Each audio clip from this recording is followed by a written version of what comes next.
எந்த கிளாஸுக்கு போனாலும் எங்கே போனாலும் கூப்பிட்டு போவோம், அதே மாதிரி கூட்டிகிட்டு போனோம்.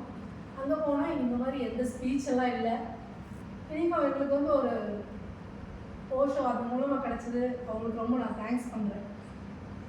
அப்போ வந்து பார்த்திங்கன்னா போனோம், குண்டலினி பண்ணுவோம். டைனமிக் பண்ணலை, இங்கே வந்து தான் நான் ஃபஸ்ட்டாக பண்ணேன். குண்டலினி நோ டைமென்ஷன், நாடு பிரம்மா இந்த மாதிரிலாம் பண்ணியிருக்கோம்.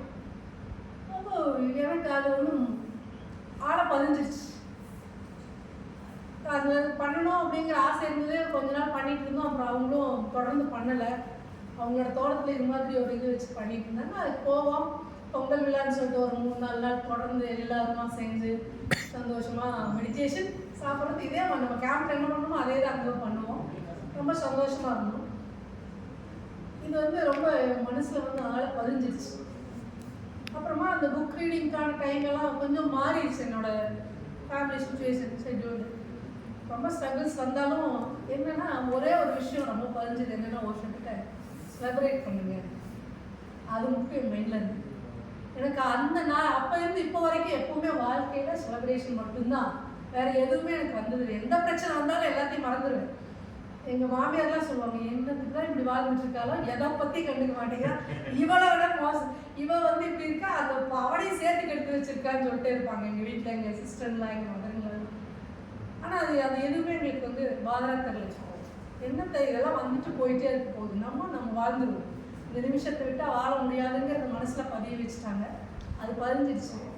ஒரு 10 வருஷத்துக்கு முன்னாடி இந்த மாதிரி அவினாசியில் கேம்ப் நடக்குது அப்படிங்கிறத நாங்கள் பார்த்துட்டு ஃபோனும் பண்ணியாச்சு. கேட்குறப்ப வந்து சொன்னாங்க இது மாதிரி இருக்குது, கேம்ப் இருக்குது அங்கே. என்னென்னா அப்போ 1000 rupees உண்மையாக அது கொடுக்கறதுக்கான சூழ்நிலை இல்லை, உண்மையாக இல்லை. ஸோ சரி பரவாயில்ல, நமக்கு 1000 ரூபா கொடுத்து 2 பேர் போனால் 2000. என்னன்னா ஒரு விஷயம், தனியாக எங்கேயும் எங்கள் வீட்டுக்காரர் வந்து போக மாட்டார். என்னெல்லாம் அவருக்கு தெரியுதோ எல்லாமே எனக்கு தெரியணும்னு ஆசைப்படுவார். ஸோ அதனால 2 பேர் போகணும், 2000 வேணுமே. ஸோ தட் சரி பரவாயில்ல பார்ப்போம், நமக்கான பிராப்தம் இல்லை போல இருக்குன்னு சொல்லிட்டு வரல. வெரி லாங் டைம் நிறையா. அதுக்கப்புறம் எல்லாம் முடிச்சு போதும். நாங்கள் வந்து என்ன பிளான் பண்ணியிருந்தோம், அவரோட 40வது வயசில் ரிட்டையர்ட் ஆயிடணும், நம்ம வாழ்க்கையை செலிப்ரேட் பண்ணணும் இன்னும் நல்லா. இந்த கமிட்மெண்ட்ஸ் எல்லாம் வச்சுட்டு அதுக்காக ஓடிக்கிட்டே இருந்தோம்னா நம்மளை பார்க்க மாட்டோம் அப்படின்னு. ஆனால் ஒரு சூழ்நிலை 50வது வயசில் போதும் ரிட்டையர்ட் ஆகிட்டோன்னா உடனே தேடுதல் திருப்பி ஆரம்பித்தோம். எதையாவது கண்டிப்பாக நம்ம வந்து போய் ஆகணும்னு போனோம். ஒரு 6 மாதத்துக்கு முன்னாடி ஒரு கிளாஸ் 3 மாதம் முன்னாடி போனோம். ஆனாலும் திருப்தி ஆகலை.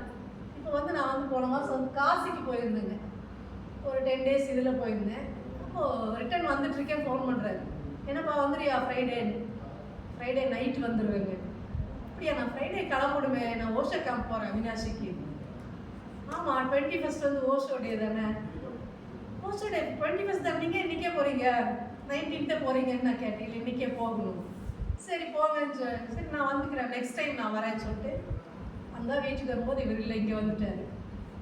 வந்துட்டு வந்து சொன்னார், நான் ரொம்ப அருமையாக இருந்தது, நல்ல வாய்ப்பு, ஓ கண்டிப்பாக அடுத்த மாதம் வருது. இமீடியட்டாக அந்த எங்களுக்கு மெசேஜ் வந்த உடனே நாங்கள் வந்து பே பண்ணிட்டோம், ஓகே இனிமேல் வரணும்னு சொல்லி. ஆனால் பார்த்தீங்கன்னா கிளம்பலான்னா அன்றைக்கி பார்த்து வர முடியல. ரொம்ப கஷ்டமான சூழ்நிலையாக இருந்தது. மாமா ஒருத்தர் ரொம்ப சீரியஸாக இருக்கார், நாங்கள் கண்டிப்பாக போய் ஆகணும். எனக்கு உடம்பு வந்து ரொம்ப பிரச்சனையாக இருந்தது. எல்லாத்தையும் தாண்டி இல்லை நீ வா போயிடலாம். இதில் என்ன பண்ணணும்னு கேட்டிங்கன்னா, வெள்ளிக்கிழமை காலையிலேயே பேக் பண்ணியாச்சு ட்ரெஸ் எல்லாம், இப்படியே போயிடணும். வீட்டுக்கு வந்தோன்னா இன்னொரு பக்கம் போக வேண்டியிருந்தது, பையன்கிட்ட போக வேண்டியதுன்னு அவன் நைட்டு வந்து அவனுக்கானதை கொடுத்து அனுப்பிச்சிட்டு சரி நம்ம காலையில் அங்கே போக வேண்டாம், ஏன்னா இங்கேருந்து ஒரு 25 கிலோமீட்டர் போன எங்கள் வீட்டில் இருந்து, சரி அங்கே போக வேண்டாம், அவன் வந்துட்டு போயிட்டானா நம்ம இப்படி போயிடலாம். எங்கேன்னு பார்த்தீங்கன்னா இன்னொரு வேலை இருந்தது, அதை பார்க்கணும். நீ அவன் வீட்டுக்கு வந்து டைவர்ட் ஆயிரும், நீ பேக் எடுத்து காலையிலேயே வச்சுட்டு காரில் வச்சுட்டு காலையிலேயே அங்கே போய் அட்டன் பண்ணிட்டு வீட்டு வழியில தான் வந்தோம். ஆனால் வீட்டு திருப்பி கூட பார்க்க நேராக வந்தோம். டைம் ஆயிடுச்சு, மிஸ் ஆயிடுச்சுன்னா என்ன பண்ணுறதுன்னு அந்த எண்ணம் வந்தோம். அற்புதமான வாய்ப்பு. இங்கே வந்ததுக்கப்புறம் தான் இந்த ஸ்பீச் எல்லாம் கேட்குறப்ப, ஸ்பீச் கேட்கலன்னா அங்கே வந்து ஓஷோ வீடியோஸ் ஆடியோஸ் கேட்போம், அவ்வளோ நுணுக்கமாக நம்ம கவனிக்கணும். செகண்ட் திங், இங்கிலீஷில் அவ்வளோ பெரிய நாட்டம் இல்லைங்கிறத விட தெரியல, அவ்வளோதான் நமக்கு. நாங்கள் படித்தால என்னோட படிப்பறிவுக்கு அவ்வளோதான் புரிஞ்சுது. இங்கே வந்ததுக்கப்புறம் இன்னும் நல்லா தெளிவாக புரிஞ்சதுக்கப்புறம் ரொம்ப சந்தோஷமாக இருந்தது. எப்படி குருவா சீரனா அவங்க சன் சொன்ன மாதிரி காதலிச்சா மட்டும்தான் ஒன்றிணைய முடியும். அதை நான் வந்து இங்கே ரியலைஸ் பண்ணுறேன்.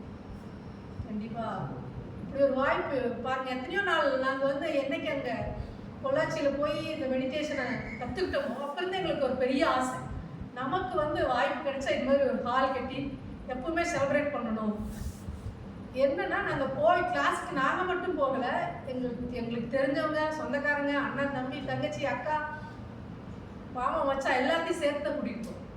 அப்போ எங்கள் தம்பியெல்லாம் சொல்லிட்டே இருப்போம், அக்கா எப்படியாவது ஒரு நம்ம ரெடி பண்ணணும், நம்மளை எப்பவுமே ஒன்றா இப்படி செலிப்ரேட் பண்ணிக்கிட்டே இருக்கணும், எவ்ரி மூமெண்ட் சொல்லிகிட்டே இருப்பாங்க. ஸோ அது இங்கே வந்து பார்த்தோன்னே உண்மையாகவே அதுக்கு ஒரு பிராப்தம் வேணும். என்ன சொல்கிறது, அவர் வந்து உண்மையாக ஓஷோவை லவ் பண்ணதுனால தான் இப்படியெல்லாம் நடந்திருக்கு. நமக்கெல்லாம் ஒரு வாய்ப்பு கிடைச்சிருக்கு. கண்டிப்பாக எங்களுக்கு இப்படி ஒரு வாய்ப்பு நான் வந்து தேடிக்கிட்டே இருக்கேன், எங்கே போகலாம் அப்படின்னு சொல்லிட்டு. எங்கேயுமே இல்லைங்க. இப்போ கோயம்புத்தூரில் எங்கேயுமே இல்லை, எங்கேயுமே கேம்ப் கிடையாது, எங்கேயுமே மெடிடேஷன் பண்ணுறது இல்லை ஓஷோவோடது. இந்த ஒரு அற்புதமான வாய்ப்பை எங்களுக்கு கிடைச்சிருக்கு. எங்களால் எவ்வளோ பேருக்கு முடியுமோ எல்லாரையும் கண்டிப்பாக கூப்பிட்டு வருவோம். கண்டிப்பாக நாங்களும் இன்னிலேருந்து நான் என்னைக்கு வந்தனோ அன்னையிலேருந்து ஒரு நாள் தவறாமல் நான் வந்து டைனமிக் பண்ண முடியல. ஒரு நாள் இவரோட பண்ணேன், அப்புறமா இவர் கொஞ்சம் சூழ்நிலை பண்ண முடியல. நான் குண்டலினி ஆல்ரெடி பண்ணியிருந்ததுனால என்னால் பண்ண முடிஞ்சது. நான் குண்டலினியை வந்து விடலை. நான் அன்னைக்கு அதான் சொல்லியிருக்கோம், ஒரு இயற்கையாக நம்ம உடம்புல கிடக்கிற மலம் கழித்தலும் சிறுநீர் கழித்தலும் மாதிரி நமக்கு தியானம் உள்ளே போனால் மட்டும்தான் நம்மளால் சக்ஸஸ் பண்ண முடியும்னு எனக்கு தெரிஞ்சிச்சு. ஸோ அதை நான் வந்து கைவிடுறதுக்கு தயாராக இல்லை. டே ஒன்லேருந்து பண்ணிட்டு